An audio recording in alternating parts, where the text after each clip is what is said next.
নমস্কার দর্শক বন্ধুরা, তোমরা সবাই কেমন আছো? আশা করি অনেক ভালো আছো।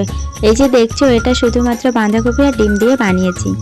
চলো রেসিপিটি তোমাদের সঙ্গে শেয়ার করি। প্রথমে আমি একটা কপি কেটে নিয়েছি, আর এরপর কড়াইতে দিয়ে দিচ্ছি সরষের তেল। তেল গরম হয়ে আসলে দিয়ে দিচ্ছি পেঁয়াজ কুচি আর গোটা জিরা।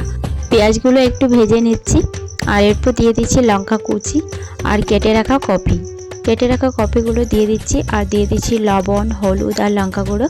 লবণ, হলুদ, লঙ্কা গুঁড়ো দিয়ে সব ভালোভাবে মিক্স করে নেব। দেখো মিক্স করানো হয়ে গেছে। এরপর দিয়ে দেব অল্প পরিমাণে জল, যাতে কপিটা ভালোভাবে সেদ্ধ হয়। জল দেওয়ার পর 5 মিনিট ঢাকা দিয়ে দিচ্ছি। 5 মিনিট পর ঢাকা তুলে নিয়েছি, কপিটাও ভালোভাবে সেদ্ধ হয়ে গেছে।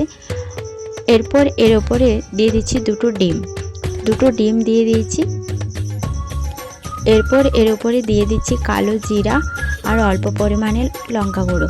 যেহেতু আমি ঝাল খেতে বেশি পছন্দ করি, তাই লঙ্কাটা বারবার দিয়েছি, তোমরা চাইলে নাও দিতে পারো। একদিকটা দেখো ভাজা হয়ে গেছে, এরপর উল্টে অন্য দিকটা ভেজে নেব। আমার অন্য দিকটা ভাজা হয়ে গেছে, আর দেখো আমি পিস পিস করে কেটে নিয়েছি।